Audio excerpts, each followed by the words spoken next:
मेरा भी कोई लाभ लश्कर नहीं है। मैं तो एक सिंपल आदमी हूँ। जिस तरह से मदन दिलावर जी ने पूरे आदिवासी समुदाय को लेके बयान दिया था, मैं आदिवासी समुदाय से आता हूँ, मैं एमपी हूँ। मेरी जिम्मेदारी बनती है कि पूरे समुदाय की तरफ से प्रतिनिधित्व करूँ।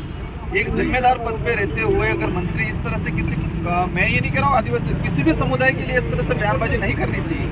किसी के ब्लड पे बात कर लिए, डीएनए पे बात कर लिए, सवाल खड़ा कर दिया और कहा है कि उनके सैंपल जांच कराएंगे।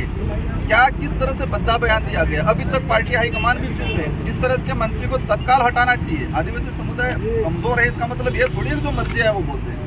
क्या लगता है कि महेंद्र सिंह मालवीय की आपने गद्दी किसका इसलिए बीजेपी बौखलाई हुई? हो सकता है वो बौखला गए हों, लेकिन बौखलाहट की वजह से ये थोड़ी है कि पूरे आदिवासी समुदाय पे लांछन लगाओगे। जिस तरह से स्टेटमेंट दिया है कि आदिवासियों का बाप कौन है वो डीएनए टेस्ट कराएंगे।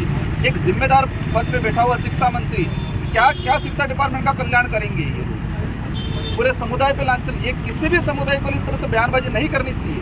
और आदिवासी समुदाय कमजोर है, इसका मतलब जो मर्जी है बोल देंगे। अब आपका क्या स्टैंड है? मेरा एक ही स्टैंड है, सिंपल सा। हम कोई बखेड़ा नहीं करना चाह रहे। सिंपल से मदन दिलावर जी ने कहा है कि हम डीएनए टेस्ट कराएंगे। हम साधारण से सिंपल, हम कोई बखेड़ा नहीं करना चाह रहे। शांतिपूर्वक तरीके से उनके वहाँ जाएंगे और ब्लड सैंपल उनको कहेंगे उनको सैंपल ले ले। तो किस तरह से सैंपल लेना चाह रहे हैं, बाल का लेना चाह रहे हैं कि नाखून का लेना चाह रहे हैं, वो जो मर्जी है ले। अच्छा, सिर्फ बांसवाड़ा डूंगरपुर के आदिवासी विरोध कर रहे हैं, पूरे राजस्थान के विरोध? ये पूछ लो पूरी राजस्थान की, पूरे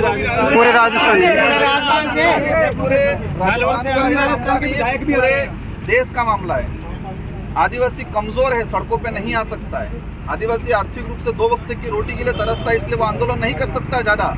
लेकिन आक्रोश जरूर है। ये आक्रोश चुनाव के वक्त दिखेगा। आने वाले चुनाव में जो 5 राज्यों के जो चुनाव है उस चुनावों में दिखेगा। अगर मंत्री जी या तो माफी मांग ले और पार्टी खुद उनके पद से हटा ले तो ठीक रहेगा। बाकी ये मामला जपने वाला नहीं है। अच्छा, लास्ट सवाल करूंगा। मदन दिलावर ने कहा है कि स्वर्ण, ब्राह्मण, राजपूत, बनिया ये सब आदिवासी है। अभी उनका दूसरा फिर बयान आना है। देखो वो किस तरह से क्या बोलते हैं उन बातों पे नहीं जाना चाहूँगा।